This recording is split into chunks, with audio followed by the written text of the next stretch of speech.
Subscribe करें trading Chanakya channel को और लेटेस्ट अपडेट के लिए बेल आइकॉन दबाएं।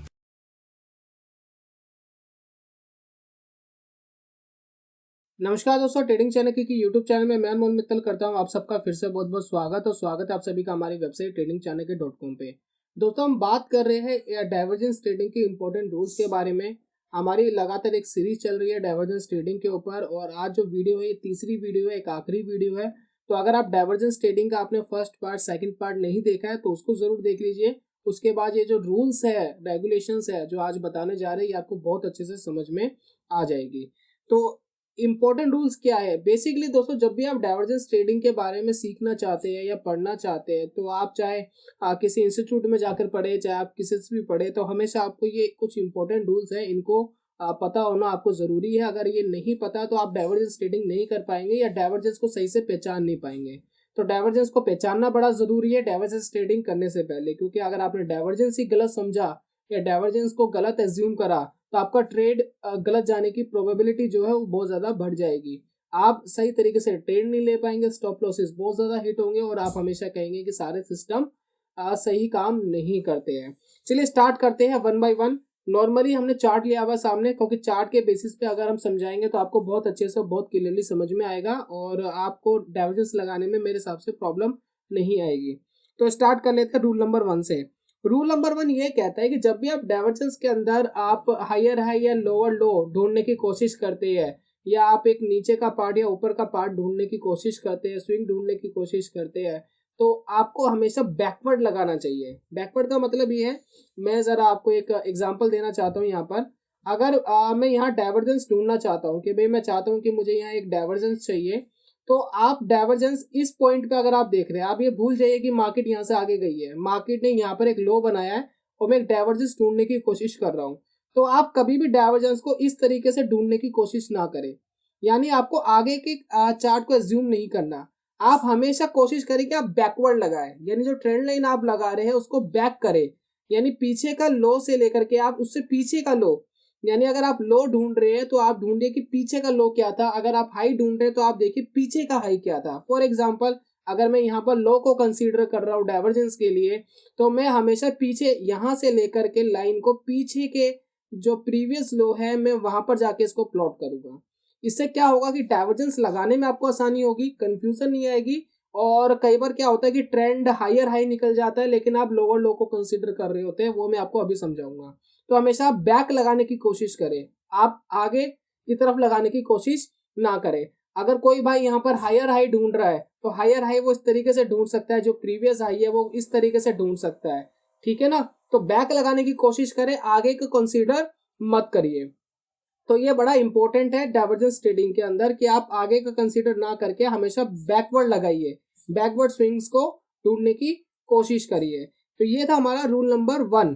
अब यहाँ पर दोस्तों रूल नंबर 2 आता है, ये बड़ा इंपॉर्टेंट है, ये अपने आप में बहुत इंपॉर्टेंट रखता है। बेसिकली क्या है, जब भी हम डाइवर्जेंस लगाते हैं ना तो लॉट्स ऑफ कंफ्यूजन क्रिएट हो जाती है, लॉट्स ऑफ कंफ्यूजन। तो ये जो जितनी भी कंफ्यूजन है, ये 4 चीजें आपको ये कंफ्यूजन दूर कर सकती है। रूल नंबर 2 ये है। रूल नंबर 2 के अंदर 4 पॉइंट्स आते हैं। 4 पॉइंट्स क्या आते हैं कि मार्केट या तो हायर हाई होनी चाहिए पिछले हाई के मुकाबले, मार्केट हाई होनी चाहिए पिछले हाई के मुकाबले, तो आप डाइवर्जेंस को कंसीडर करिए। चलिए मैं आपको एक एग्जांपल देता हूँ। मान लेते हैं एक चार्ट चल रहा है निफ्टी 50 का, यहाँ तक इस चार्ट की एंडिंग हुई, इससे आगे का चार्ट बना ही नहीं है, ये अज्यूम करना है आपको। अब इसमें से देखिए 2 पॉसिबिलिटी बनती है। 2 पॉसिबिलिटी कैसी बनती है कि कुछ लोग तो क्या कर सकते हैं, वो ये देख सकते हैं कि मार्केट ने लगातार लो बनाया है, वो ये नहीं देख रहे कि रिसेंटली हाई बना है, वो क्या देख रहे हैं कि मार्केट ने रिसेंटली लो बनाया है। हमेशा डाइवर्जेंस क्या कहता है कि आप हायर हाई देखें या लोअर लो देखें। अब वो ये तो भूल जाते हैं कि यहाँ पर एक रिसेंटली हाई बना है और पिछले हाई के मुकाबले ये ज्यादा है। वो क्या करते हैं कि इसको कंसीडर करने की वजह इस वाले 2 पॉइंट्स को कंसीडर करके डाइवर्जेंस मानने की कोशिश करते हैं या डाइवर्जेंस ढूंढने की कोशिश करते हैं, राइट। तो ये हमेशा गलत है। हमेशा आप चेक करें कि जो आपका रिसेंटली एक्शन चल रहा है, प्राइस एक्शन, वो हायर हाई होना चाहिए या लोअर लो होना चाहिए। बीच में कहीं चौपीनेस मार्केट नहीं होनी चाहिए। चौपीनेस मार्केट में हमेशा प्रॉब्लम्स आएगी। देखिए जैसे कि मार्केट यहाँ से यहाँ तक चौपी चल रहा है, यहाँ पर ऐसी सिचुएशन में डाइवर्जेंस ढूंढने की कोई कोशिश मत करिए। ट्रेड्स गलत जा सकते हैं, और नुकसान ज़्यादा हो सकता है। और कंसीडर अगर आप ऐसे करेंगे तो हमेशा आपके ट्रेड्स बहुत ज़्यादा गलत जाएंगे। तो कभी भी ऐसा मत करिए। मार्केट एक ट्रेंड में होना चाहिए, या मार्केट ऊपर की तरफ बढ़ता हुआ, या मार्केट क्लियर नीचे की तरफ बढ़ता हुआ होना चाहिए, तो ही आप कंसीडर करिए, तो ज़्यादा रिलायबल आप काम कर पाएंगे। तो पहली कंडीशन जो 4 पॉइंट की बात करी हमने, रूल नंबर सेकंड में पहला पॉइंट मार्केट हायर हाई होना चाहिए पिछले हाई के मुकाबले, मार्केट लो होना चाहिए पिछले लो के मुकाबले। तीसरा पॉइंट यह है कि मार्केट या तो डबल बॉटम या डबल टॉप या डबल बॉटम होना चाहिए। डबल टॉप के डबल बॉटम का मतलब ये है कि देखिए ये जो सिचुएशन है ना, ये डबल नहीं है। ये सिचुएशन क्या है, ये चौपी है। ये मार्केट एक फॉलिंग वेज बना रहा है या राइजिंग वेज बना रहा है। इस तरीके की सिचुएशन को आप डबल बॉटम या डबल टॉप नहीं मान सकते। तो डबल बॉटम डबल टॉप जो है बहुत छोटे दिखेंगे आपको, बहुत रिलायबल दिखेंगे। जैसे कि ये देखिए कुछ ये बॉटम डबल बॉटम जैसी स्थिति बनी है, बहुत ज्यादा क्लियर तो नहीं है लेकिन कुछ ऐसी स्थिति बनी है। तो ऐसी स्थिति में आप डाइवर्जेंस को कंसीडर कर सकते हैं, ना कि ऐसी सिचुएशन में जहां पर मार्केट एक चौपी चल रहा है या राइजिंग वेज या falling veg type condition create कर रहा है। जैसे कि ये देखिए डबल टॉप का एक कंडीशन बनी है, यहाँ पर एक यहाँ टॉप बनाया मार्केट ने, फिर यहाँ एक टॉप बनाकर वापस नीचे आ गया। तो ऐसी सिचुएशन में तो आप डाइवर्जेंस को कंसीडर कर सकते हैं। अनदर किसी भी कंडीशन में आप डाइवर्जेंस को ढूंढने की कोशिश मत करिए। समझ में आई? या तो मार्केट क्लियरली ऊपर जा रहा हो तो डाइवर्जेंस कंसीडर करिए, क्लियरली नीचे जा रहा हो तो कंसीडर करिए, या मार्केट डबल टॉप या डबल बॉटम जैसी स्थिति बना रहा हो। अदरवाइज कोई 5 भी ऐसी कंडीशन नहीं है जहां पर आप डाइवर्जेंस ढूंढने की कोशिश करेंगे। तो ऐसे आपके डाइवर्जेंस के जो ट्रेड है वो गलत जाने की पॉसिबिलिटी बहुत कम हो जाएगी। चौपी मार्केट फ्लैट मार्केट में तो कभी डाइवर्जेंस पे काम मत करिए, बहुत ज्यादा रिस्की, बहुत ज्यादा आपके लॉसेस जो है वो लेके चले जाएगा। तीसरी हमारी जो कंडीशन आती है, कंडीशन ये है कि मैंने अभी आपको बात करी थी कि हमेशा कंसिडर करिए रिसेंट प्राइस एक्शन पर। आप ये मत देखिए मार्केट लो बना रहा था या हाई बना रहा था, मतलब इस रूल के हिसाब से आपको रिसेंट जो प्राइस एक्शन है वो देखना चाहिए। जैसे अभी हमने थोड़ी देर पहले बात करी, मान लेते कि मार्केट का एक चार्ट बना हुआ है, निफ्टी 50 का चार्ट है। अब इसमें कुछ लोग क्या कर सकते हैं कि वो इस वाले दो जो लो है इसको कंसीडर कर सकते हैं, लेकिन अगर ध्यान दे तो मार्केट अपना जो रुझान है वो ऊपर की तरफ लेके जा रहा है, यानी मार्केट अपना रुझान ऊपर की तरफ दिखा रहा है। तो इस वाले लो को कंसीडर करने की बजाय आपको ये वाले पॉइंट्स को कंसीडर करना पड़ेगा। आपको रिसेंट प्राइस एक्शन को ज्यादा अहमियत देनी पड़ेगी, ना कि इनको ज्यादा अहमियत देनी पड़ेगी। कुछ लोग ये गलती करते हैं, इसलिए ये रूल नंबर 3 रखा गया है ताकि ये गलती ना हो। तो रिसेंट प्राइस एक्शन को सबसे पहले आपको इंपॉर्टेंस देनी है, ना कि जो चीज बीत गई उसको पहले इंपॉर्टेंट देनी है। तो रिसेंट प्राइस एक्शन को इंपॉर्टेंट दीजिए और डाइवर्जेंस को हमेशा बैकवर्ड लगाइए। जैसे कि मान लेते हैं मार्केट ने एक नया प्राइस एक्शन ये बनाया, तो आप प्रीवियस हाई को इस तरीके से डिनोट करेंगे, ऐसे डिनोट कर सकते हैं, प्रीवियस हाई उससे पिछला हाई, कुछ ऐसे आप इसको डाइवर्जेंस को लगा सकते हैं, ना कि आप इस डाइवर्जेंस को ऐसे लगाएंगे या ऐसे ढूंढने की कोशिश करेंगे अपने चार्ट के अंदर, राइट। तो रिसेंट प्राइस एक्शन पहले इंपॉर्टेंट है, यानी आपको देखना ही रिसेंट प्राइस एक्शन है। रूल नंबर 4 की बात कर लेते हैं। कई बार क्या होता है दोस्तों, जैसे कि आरएसआई है, आरएसआई जो है ये एक सिंगल लाइन देता है, यानी कोई कंफ्यूजन नहीं। हमें अगर डाइवर्जेंस लगाना है तो हम एक सिंगल लाइन के थ्रू वॉच कर रहे हैं कि भैया इंडिकेटर का रुझान कैसा चल रहा है या फिर कहाँ जा रहा है इंडिकेटर, तो हमें एक सिंगल लाइन मिल गई।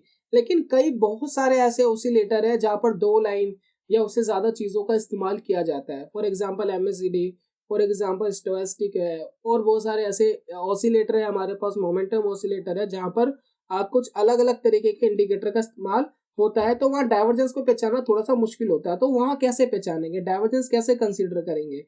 तो एक बार हम RSI को हटाते हैं और स्टडी में लगाते हैं MACD। चलिए, जब हमने MACD दोस्तों लगाया तो यहाँ देखिए 2 लाइनें आपको दिख रही है। तो यहाँ 2 लाइनों में ये चीज पहचाननी थोड़ी सी मुश्किल हो जाती है कि हम डाइवर्जेंस को कैसे कंसीडर करें। तो यहाँ पर रूल नंबर 4 क्या कहता है कि आपको ये नहीं देखना है कि कौन सी लाइन ऊपर है नीचे है, क्रॉसओवर कैसे जा रहे हैं। डाइवर्जेंस में जब आप ऑसिलेटर लगा रहे हैं तो आपको इस चीज का ध्यान नहीं देना है, आपको हमेशा टॉप्स और बॉटम्स पे ध्यान देना है। टॉप्स और बॉटम्स पे कैसे ध्यान देना है, जरा ध्यान दीजिए।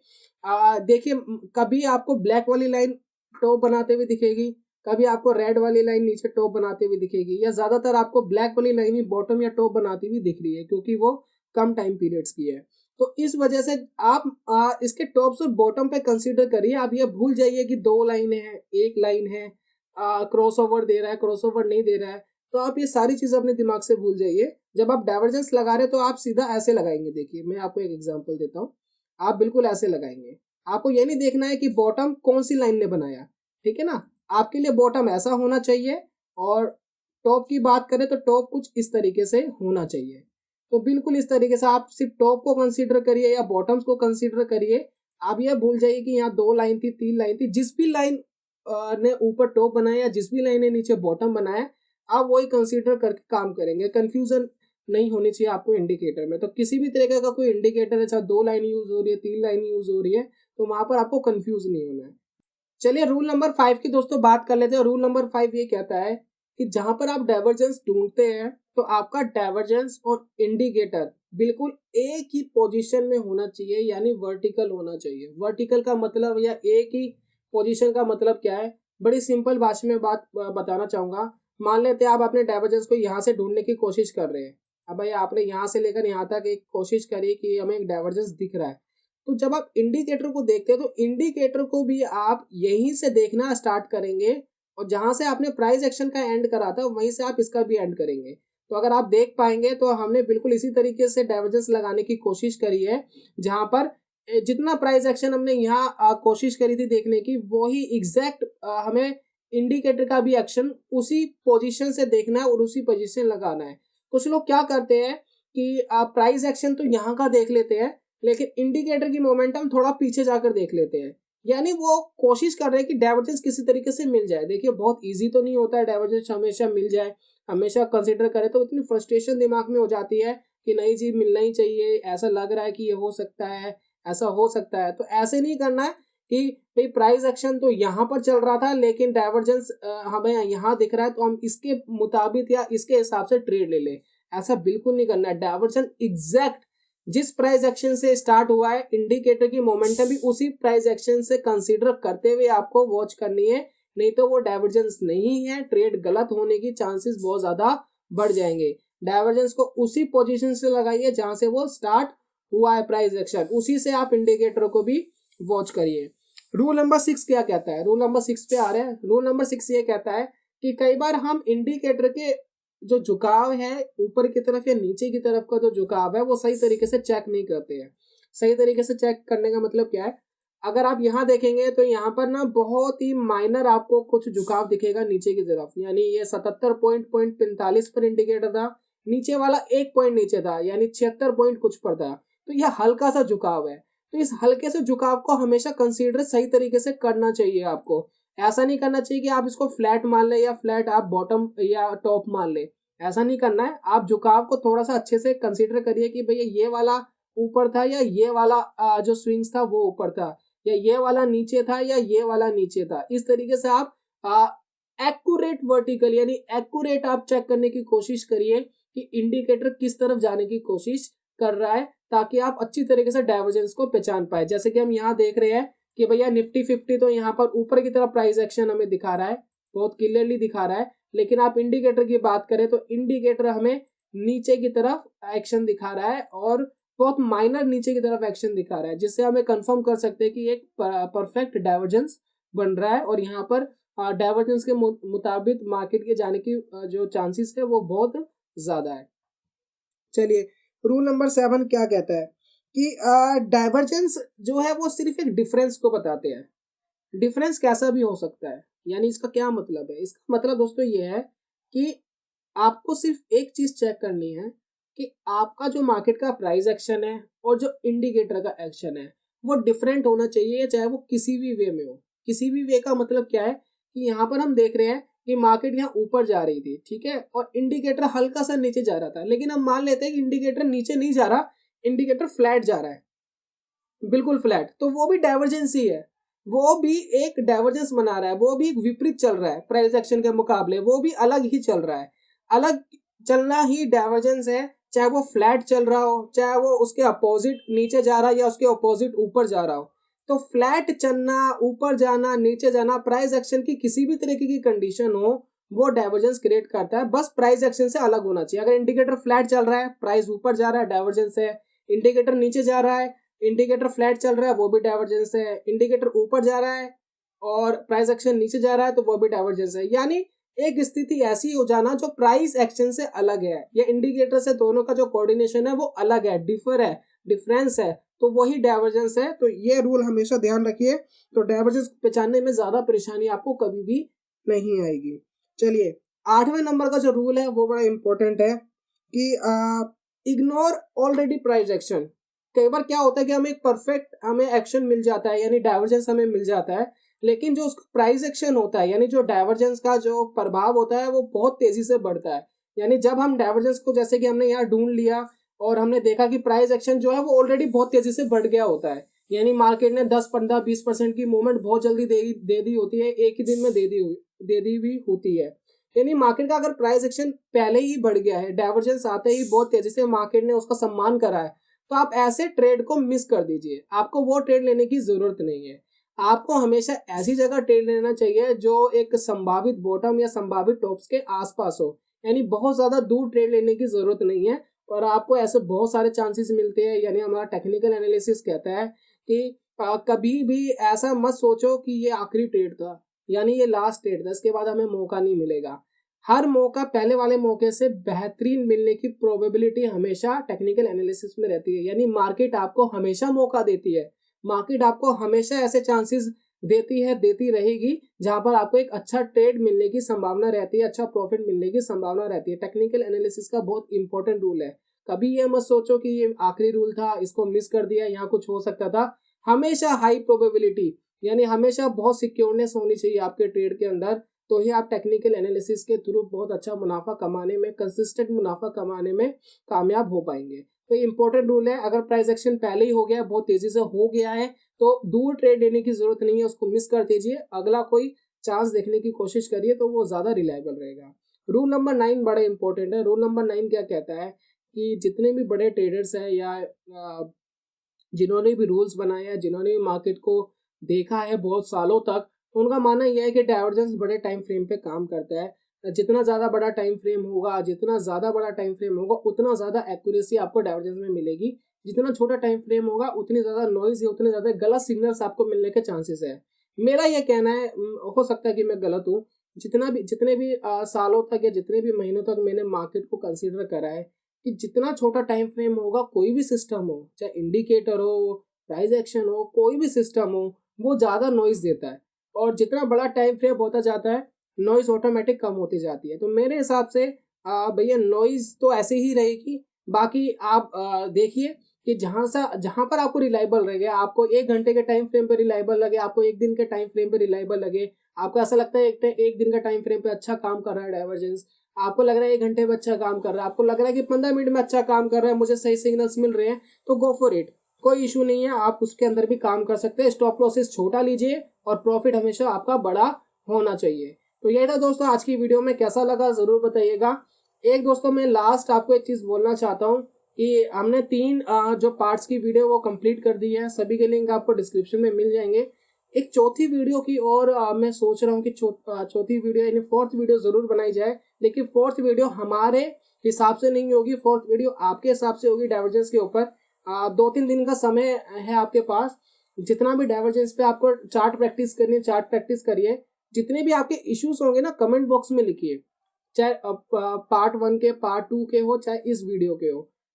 जितने भी आपके इश्यूज होंगे हम 4th वीडियो में वो सारे इश्यूज क्लियर करेंगे, सारे इश्यूज आपके क्लियर करेंगे कि भी आपको डाइवर्जेंस से रिलेटेड ये इशू था, ताकि जो पूरा कॉन्सेप्ट है, एंटायर कॉन्सेप्ट है, या कोई चीज मैंने मिस कर दी है इसके अंदर बतानी, तो वो भी आप इसके अंदर बता सकते हैं। वो सारी चीजें हम 4th वीडियो में कंप्लीट करेंगे। और 4th वीडियो तभी बन पाएगी जब आप मुझे भेजेंगे कि ये इशू हमारे साथ में आ रहा है या हमें प्रॉब्लम आ रही है, ताकि हम उसको क्लियर कर पाए। तो यही था दोस्तों आज की वीडियो में। 4th वीडियो आपके ऊपर है, आपके इश्यूज अगर आ जाते हैं मेरे पास कमेंट बॉक्स में, तो हम 4th वीडियो जरूर बनाएंगे, बल्कि इसके बाद 4th वीडियो ही आएगी, वो सारे इश्यूज उसमें क्लियर किए जाएंगे। चलिए, good bye, God bless you, bye bye दोस्तों।